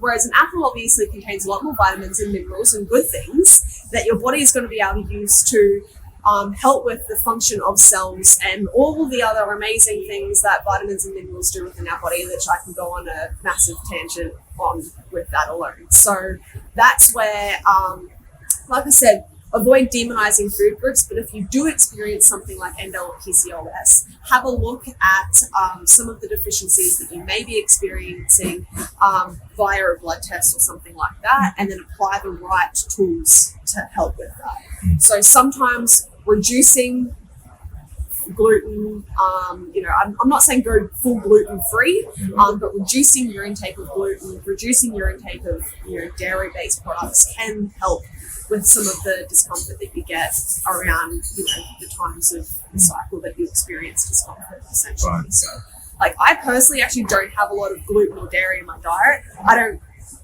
aim to not get it in. I just eat a lot of whole food-based products. Yeah. So I eat a lot of fruits, veggies, whole foods, meats, all that sort of stuff. And then my discretionary calories, or the extra 10 to 20% or 30% of my calories, goes to things that I enjoy eating. Sometimes that contains gluten and chocolate and Tim Tams and whatever, ice cream. And sometimes it contains other things that I just crave at that point in time. So I don't ever look at things as good or bad, and it's just what I need at that particular time. So gone on two different tangents there, but hopefully that narrows down endo and PCOS. No, this is good. I mean, again, considering, because it's hard to summarize something like that, but I think there's a lot of value in what you've said in both parts, and here, second that, and I know a lot of the audience will be... it will fall on very welcoming ears, especially the nutrition part. And I think it's a shame that we don't have more information, more about, PCOS and the endometriosis. I was not fully aware of the severity of that until a friend of mine had it. Yeah. And just really understanding what she's been through and really getting my head around it. And it's wow. It is very, very serious, very dramatic. Yeah. And she's been through a lot. The thing that sort of scared me the most was that when she was diagnosed, initially she didn't get the right people who diagnosed it properly. Yeah. And that, to me, again, not my area of expertise, was quite strange, because I thought in this day and age, surely we would have been able to pick up on that a lot faster. And unfortunately, she got really, really fucked around a lot, wasted a lot of money and a little bit of her health to some degree. But now, as you said, it's sort of that protocol and procedure of getting it removed every so many years and living with it. But wow, resilience is a word for this woman, because she is just incredibly strong mentally and physically to be able to just, she's not bitter. You know, like you can see it's fatigued her, but she's still very much just taking it in her stride. And I think there's a lot to be said about that. It's hard though, right? Because like I said, the severity of the endo and the PCOS is very different. Sometimes you have PCOS or endo, you don't actually notice any of the quote unquote negative side effects from it. You can continue living life as per normal. Whereas other people, like I said, I've had a friend in and out of hospital multiple times across the year. She couldn't have sex with her new husband for the first 3 months of them being together because it was just so unbearable and painful for her to go through that. So there's definitely different scopes on the spectrum. And don't ever think that because you're diagnosed with this that it's like it's a problem, you're broken or whatever, because there are things that you can do to help with that. Another quick fun fact on endo and PCOS, what I've often found is that those women do produce slightly higher testosterone levels as well, and because of that, they have higher propensity to store muscle mass. Right. So just a cool little fun fact. That is. With that, we've often found women struggle to lose weight when they experience PCOS or endometriosis. So weight loss can be a little bit more difficult for them, but you have a high propensity to store muscle mass. So exactly, you got to look at the pros as well. I know it can be harder for them to lose weight or the same totality of weight over time. But again, maybe that is partly due, if you were looking at it linearly by the data, that could be the uptake of lean tissue or the accretion of it as well. But I think it's or just the issues with some of the hormones that are going on as well, and the fact that like your leptin and ghrelin hormones and stuff like that may not be synthesizing as efficiently and stuff as well. So there's a lot of things that are going on, and it's a case-by-case scenario, very context-dependent. Very specific. And that's why I would always say reach out to a gynecologist or an expert in that field that can really help you through that. Absolutely. Get a referral from a GP to go see a specialist. Your health is always our primary focus and concern, mentally and physically. So don't be afraid to reach out to someone that can actually help you through that. I personally would always outsource when it comes to someone that actually specifically has a more severe case of endo and PCOS. Just because, like I said, I don't feel confident in my ability to be able to actually truly guide someone through, what they may be going through. So, I would feel more confident with just them going and seeing a gynecologist, having, the right treatment, the right things done. Nutritionally, there is things that I can do to help them. But when it comes to some of the other things, I would much rather just seek help from a professional and stop trying to take that on yourself. Like, don't try and fill too many shoes. You know what I mean? Like, understand your place. And if it doesn't fit, then outsource. Don't feel afraid about that. 100%. Knowing your scope of practice is really big, and then knowing the crossovers. Good to get an inside or an insight, should I say, into the crossover areas, but having key people and practitioners within your field to be able to, refer onto that you've got a relationship with, so this client or this person can feel, if you are coaching them, that they are taken care of. But even if they're not, you're referring onto someone who's competent and is going to be able to care and actually help them. It's really important. Before the rapid fire questions, I wanted to ask something from a male perspective, which I think is quite valuable, and a lot of males don't understand it, because we never fully will, but we can only try and empathize as best we can. Is what advice, mindsets, tips would you have for males in relationships, or perhaps even coaches of female clients, to perhaps better understand their partner, their females, and perhaps be a little bit more patient, knowing some of this information, or even not knowing some of this information, to be able to cultivate or maintain a better relationship? Because I know a lot of men can be quite cold and not very understanding, not very patient, and again they throw out a lot of those which can be quite hurtful terms, which you said before, you know, where they get moving, oh, she's on the rag and all this, and it's like, well, hang on a minute, like it's funny actually, I had a conversation with a client of ours. I put up a little question box and I was like, you know, ask some questions around like, you know, your period and stuff like that. And one of the guys was just like, why does my girlfriend always become a bitch for, you know, 1 month of the year or something, or 1 week of the year, 1 week of the month, God, my words. And I turned to him and I was like, maybe she's not being a bitch, maybe you're just a pain in the ass for 1 week of the month. Maybe you should just give a helping hand every so often and actually appreciate like some of the things that, you know, we do exactly around the house, maybe vacuum, do that sort of stuff, just like spoil her a little bit if she is feeling down in the dumps. But like I said, one of the side effects that come from being on hormonal birth control or pushing your body through extremities with dieting and training and stuff like that is low libido. So, you know, like, oh, I've had a lot of men be like, oh, you know, she's holding out, or she'll always use the excuse of like, oh, I'm bloated and I'm uncomfortable. Maybe she genuinely is by the sound uncomfortable right now and doesn't want to jump on your bones, man. Like, you try it. Give her a break. Yeah, give her a little bit of time, because there's like hormones are always kind of changing, and you know, that's something that you do actually need to consider, is that if, you know, she's not trying to push you away, she probably genuinely is quite uncomfortable. So, you know, asking us a few questions around, like, for any men that are actually still listening to this, like, good on you, because I think it's really important that, you know, you feel comfortable having a couple of conversations about this. And, you know, like, I'll be in a room with Will and a few females, and they're like, oh, you know, I got my period, or I got this and I got that, and they're like, oh, sorry, Will, and he's like,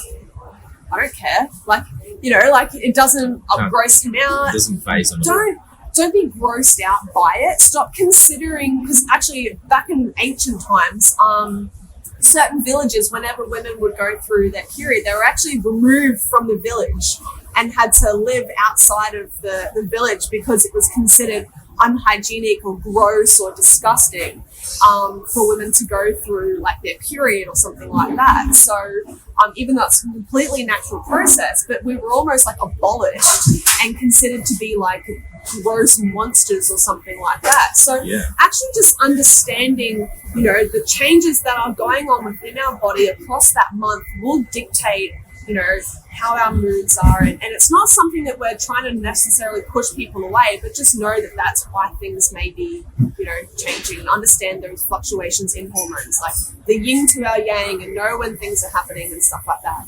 Actually, maybe helping women, if, like I said, if you have a partner that isn't familiar with what's going on, maybe have her tune into something like this, or read the ebook or whatever, so that she can understand what's going on around those times as well. And, you know, like, don't be grossed out by what's happening, because, you know, like, men do pretty gross things too. Like, men are pretty dirty as well, and we don't get grossed out by you guys all the time. So just learning to empathize with that.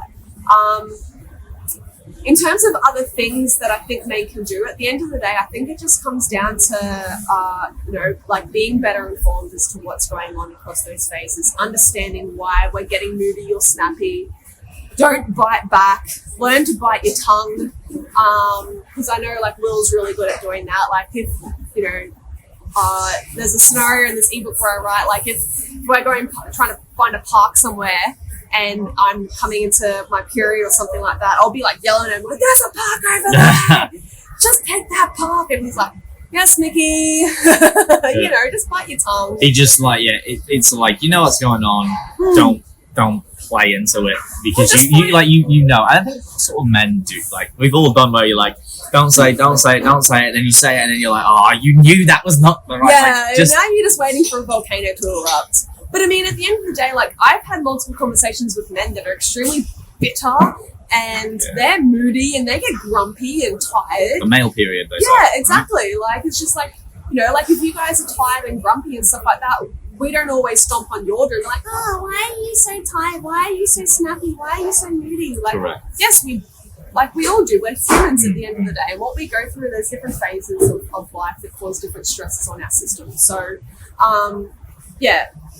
my advice would be understand what's going on across different phases of the cycle, learn to appreciate what we're going through physically, physiologically, and then, maybe help them through it as well if they are experiencing a lot of discomfort. Go get the heat pack or, just be a nice guy. Open the car door for do the old school gentleman things. The little things. Yeah. Which you should do anyway. Really. Yeah. Easier said than done, I know, because, you can get caught up in the moment. And I guess when you've been with someone for a long period of time, I mean, this is another subject entirely, but, you do have to work very hard to maintain that relationship, because I think people start to take each other for granted and you get set in new ways. And again, it's something that's easier said than done. But I guess even if this podcast is a nice little reminder to be like, hey, you know what? Maybe you need to do a little bit more. Maybe you need to be a bit more understanding, have a little bit more patience. Then, if that's the protagonist, it's a good idea, right? Like I said, like the low libido is like a legit thing. Like women's testosterone levels are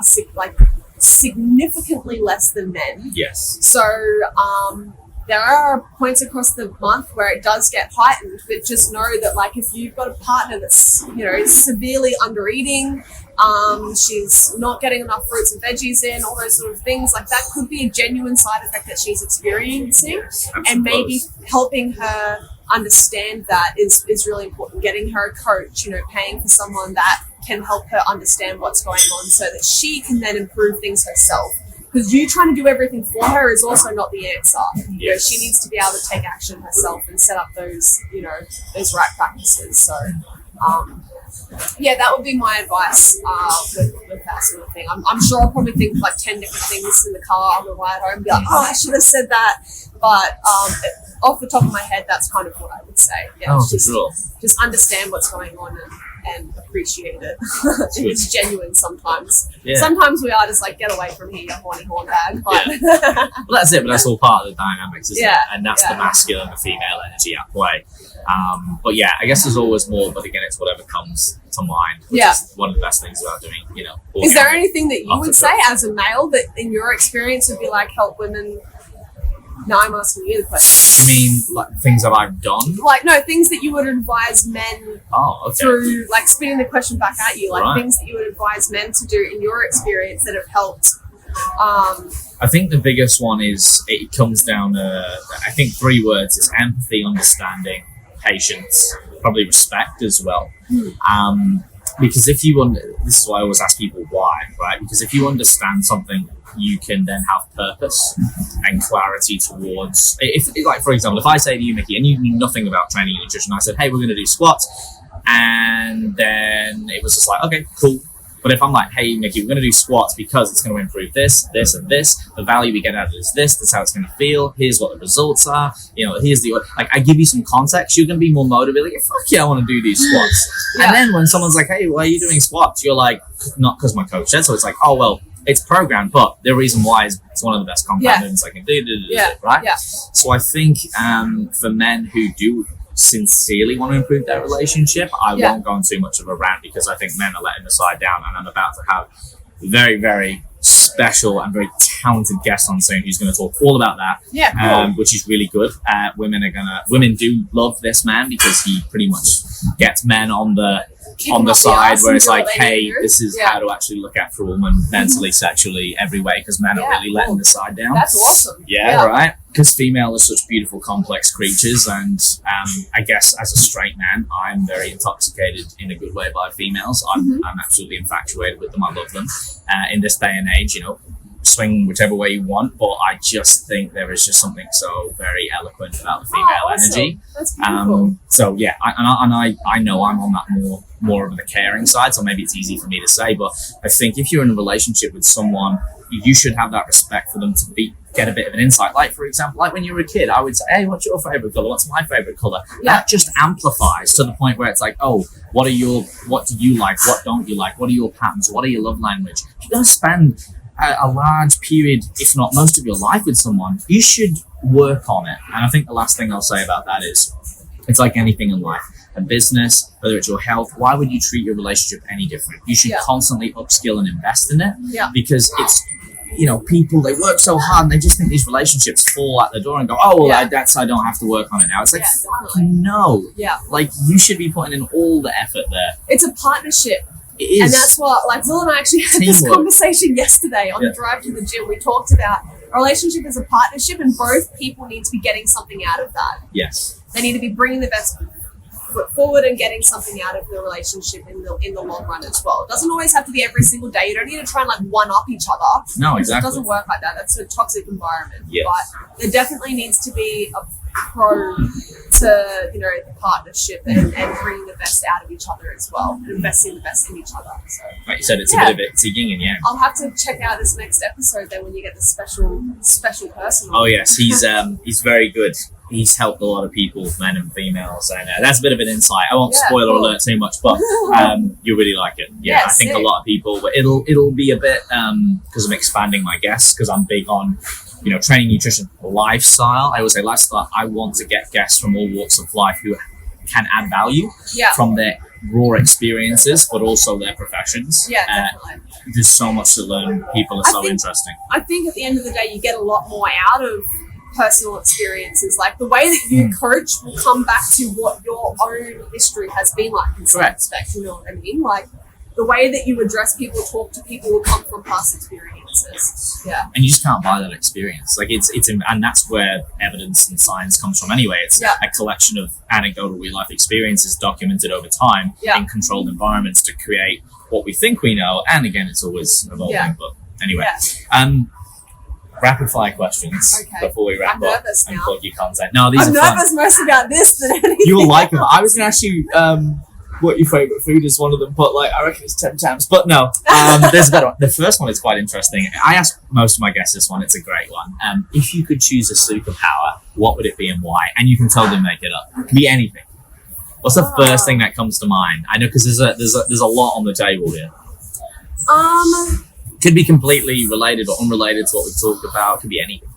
I like first thing that comes to mind is like invisibility. Yeah. I just think it'd be really cool to be like invisible, be a fly on the wall. Oh yeah. I don't know. I really don't know. Like superpowers like flying would be sick, but I'm actually afraid of falling. So have you skydived yet? I've done skydiving. It was the worst experience of my life. Really? But apparently the feeling of falling stops. Yeah, it does. Oh. But it was still terrible. It actually wasn't. It was getting out of the plane that was the worst part. That's every part of your human intelligence is saying, do not jump out of a flying aircraft. You will die. I've done bungee jumping as well. I did bungee jumping before I did. You're a brave woman. Yeah. Well, I thought at the end of the day, I gotta like give it a red hot crack. I don't know it till you try it. Yeah, I love that. But bungee jumping, Jesus Christ. Christ. Bungee jumping and skydiving, and then touche. Neither of those I'll probably ever do again. I can confidently say that. Fair enough. Yeah. Plus, it's pretty expensive too, skydiving. And maybe if you had the superpower of flying, you wouldn't have that fear. And there you go, Bob's your uncle. Yeah, I would still rather invisibility over. There you go. Invisibility would be a good one. Yeah. All right. What about? I will ask this because as a nutritionist and someone who loves food, I'll frame it as I usually do, which is a bit better. If you had one last meal, right, and you could only eat one meal for the rest of your life, what would it be? What would it look like? For example, it could be a drink, entree, dinner, dessert, whatever. It's up to you. What right now at this point in life? Surprisingly, I actually don't have a sweet tooth. Oh, you don't? Okay. I don't have a sweet tooth. So Tim Tams is something that like I can do one or two of, and then I'm actually done. You're good. Burgers is my burgers. I love burgers, and not the big, super fat, juicy, gross ones. I know what you mean. A quality one. A combo. I don't want it to be like grilled, super health conscious ones, but I also don't want it to be something where I have like fat dripping and oozing down my arm. Makes paper turn clear. Yeah. And then couple that with some sweet potato fries. Oh, now you're talking.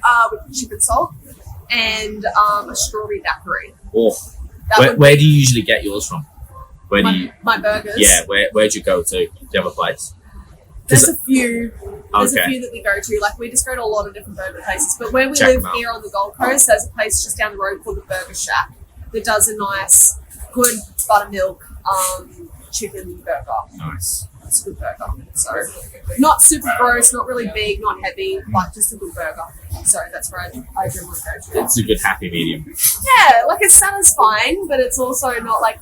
because people think like burgers are really unhealthy and shit, you know. I know, right? And again, it's all the context. It all depends on the quality of the ingredients. I have friends and that the do like quantities. deconstructed burgers, and they'll like literally just not eat a lot of the ingredients of the burger. I'm like, well, that just takes away from the fun of eating the burger. Exactly. It's like people who eat It's just like a pizza with a salad. knife and fork. What is wrong with you?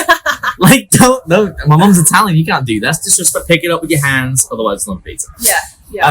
My last one, actually, a different one for you, which is if you could invite 2 to 3 people, dead or alive, around for dinner with your buttermilk burger at the shack, who would you choose to be there?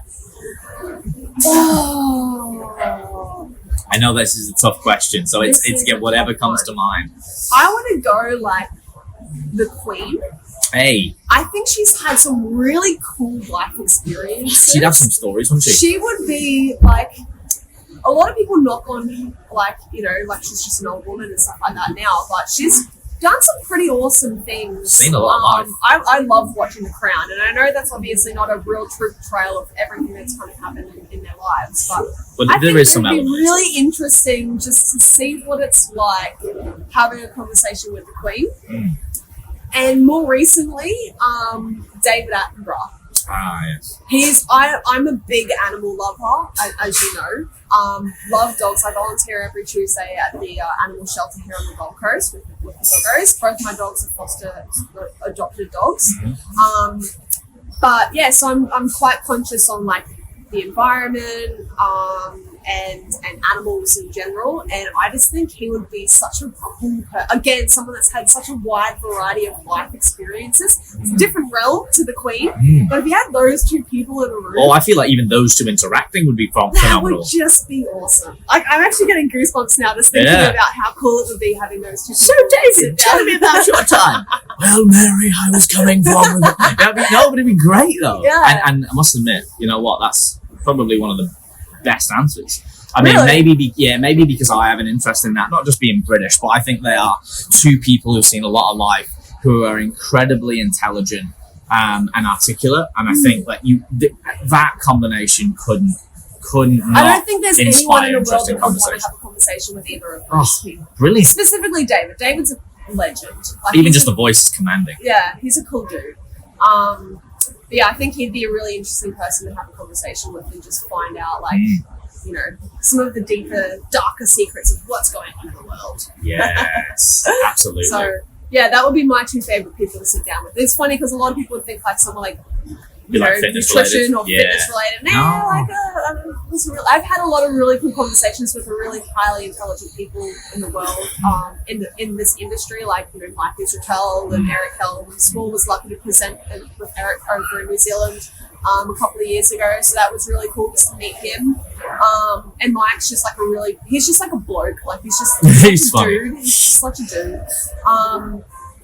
And so, yeah, like I've had some really fun times with those guys in the industry, but I would say like those two people would just have such interesting life conversations. Someone with like more of a holistic experience, like someone that's just seen, like could probably still talk to you about nutrition on some level, but then would just have just this multitude of different sort of stories and experiences to draw from, and that is just, and again, it's done with someone on a different platitude, but again, it's pure, again, it comes down to what we were talking about for experience. Yeah, definitely. It's like you just can't buy it. It's not that someone's better or worse. It's just, wow, you've just been on this planet for a lot longer and done a lot more. Like, you've learned something. Well, I've had some, like, you know, we're really good friends with like Jordan Shallow, the muscle dog or whatever you want to call him. But he's, you know, like, he's an amazing person and has, you know, he's traveled a lot around the world and done some really cool educational things. It's funny, like when him and Will sit down at a table, you cannot get them to shut up about training. Like, honestly, you cannot get them to shut up about it. And it's funny, when I'm not actually in my work mode or at the gym, I don't talk about food or nutrition or anything. I love traveling. I love animals. I love all this sort of stuff. And so if I don't have to talk about that sort of stuff, I generally won't. Because you have other interests. Which is but I am good. extremely passionate about it. Very passionate about helping people around, you know, nutrition, health, all that sort of stuff. So if you get me caught on this, I'll like... But that's what can build it, though, because, you know, you're using different parts of the brain, you have different interests and perspectives, you're not one-dimensional, you're multifaceted. It does help. Yeah. You know, people who they've proven, you know, in school, people who are musically minded, creative, academically do better because they can draw from different experiences, and everything correlates. There are things that you can learn in different fields from doing different things, which, you know, transfer over, whether it's using metaphors, examples, whether that's using different parts of the brain, whether it's remembering things. There's definitely benefits to, sure, you know, if you're going to be a specialist, you've got to prioritize, but you shouldn't close yourself off to everything. People aren't robots. No, well, you shouldn't be. I don't think. I mean, you know, if you just love one thing, go for it. But there's more to life, you know, at the end of the day. So I think that's a good point. Yeah. On to my final question, which I asked all my guests. Okay. There's one more. I know. It's After that epic answer. Hey, it was good, and we've almost done 2 hours. It's brilliant. Damn. Right? Which is, and I ask all my guests this: can you identify a fear in your life? Can be big, can be small. What it was or what it is, and how you overcame it, if you have, or if you're still working on it, and how it's helped or benefited you in your own life, and perhaps even with clients as well. Well, obviously, like I said, my fear is falling, and I overcame that by jumping out of a plane. I didn't overcome it. Tackle it straight on and just enhanced it. But I actually have a really big fear. Like I said, I went through a lot of like depression and mental health issues growing up, and it's something that I still face to this day. Yeah. Overcoming some of those things. So at the moment, I would say like,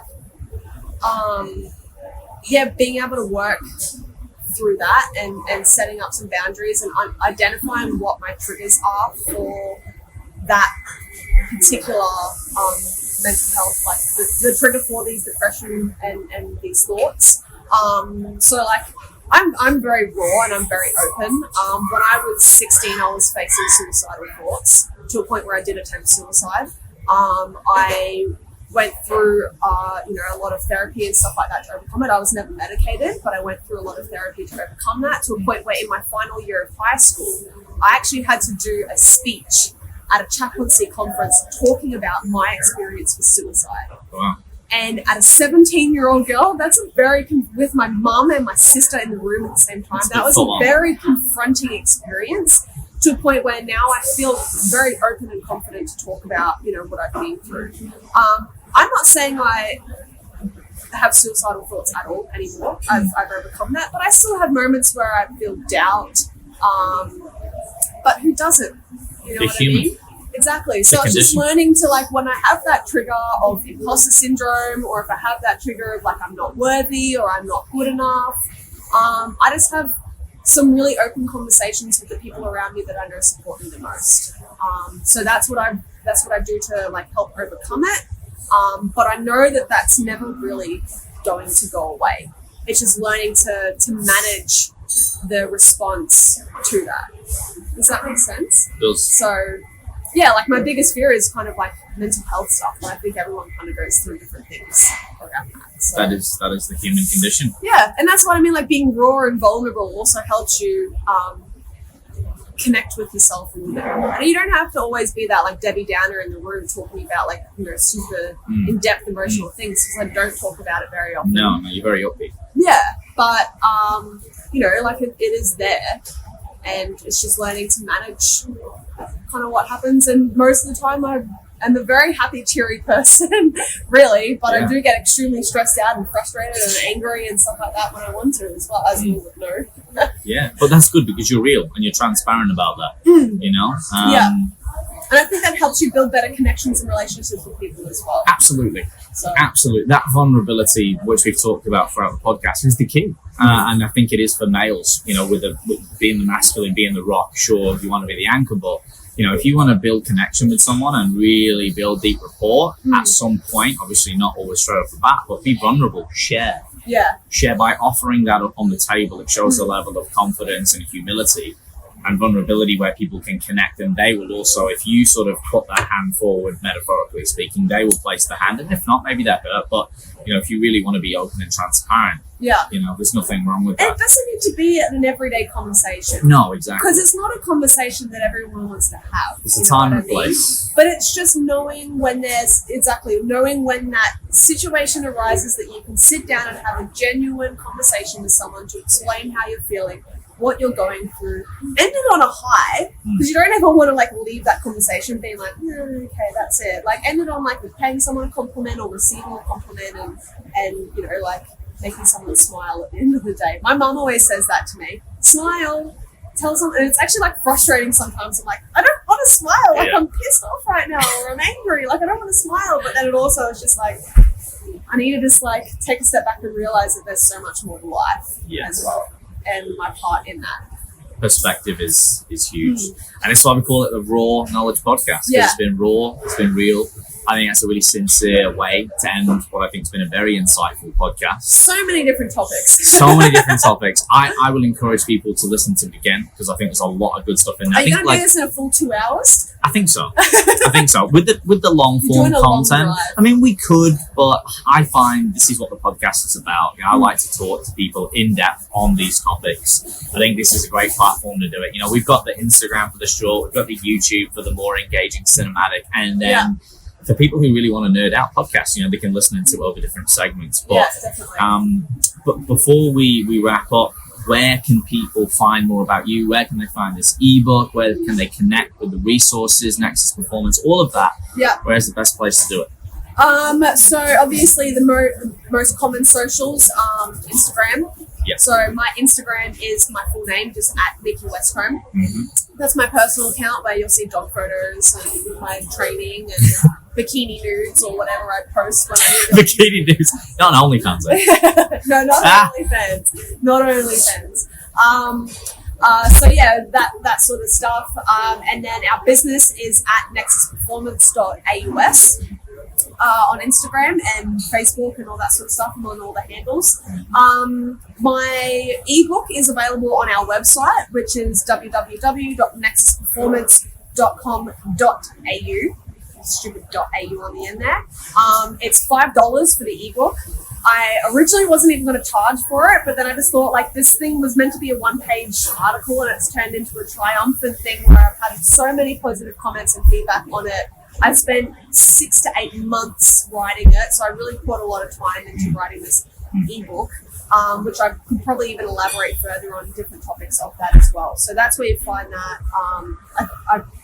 I think it's extremely valuable. Obviously, you've found a lot out of it to a point where you've asked me to come on and talk about this a little bit further. So if anyone has any more questions on anything around this, they can privately message me on my Instagram or on the Nexus account.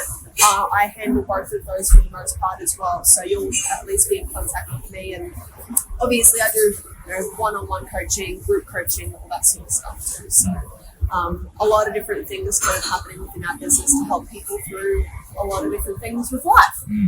For sure. So, and as always, I will put all of those links into the show notes, whether it's iTunes, Spotify, links on YouTube as well. I'll put the direct links as well to the ebook. I second that highly. I think, a lot of people should go and purchase that female, especially if you're a coach. I know you've helped a lot of my clients as well. I've shared it in my personal group. I'm big on sharing the knowledge. And so I just want to say thank you for sharing that, Mikki. Thank you for having me on. It's been awesome. Absolutely. I love talking about this stuff. Exactly. Vaginas and blood, and it's cool. Why not? I like the vaginas bit. I'm not sure about the blood bit. No. But it is. It's important that we talk about all of these things. And thank you for being so generous with your time as well. It's been phenomenal. And for everyone still listening, congratulations. Well done for listening this far. Really good. You are now leveled up. I need to go and do it again. But as always, guys, remember to leave a rating and review if it's safe to do so and you're not driving. It helps the channel grow. It helps us spread all this good information that we have, talked about here today and on the other podcasts. If you are on YouTube, I've got to say it, guys, like, comment, subscribe for more. And as always, until the next episode, everybody, stay fearless. Peace.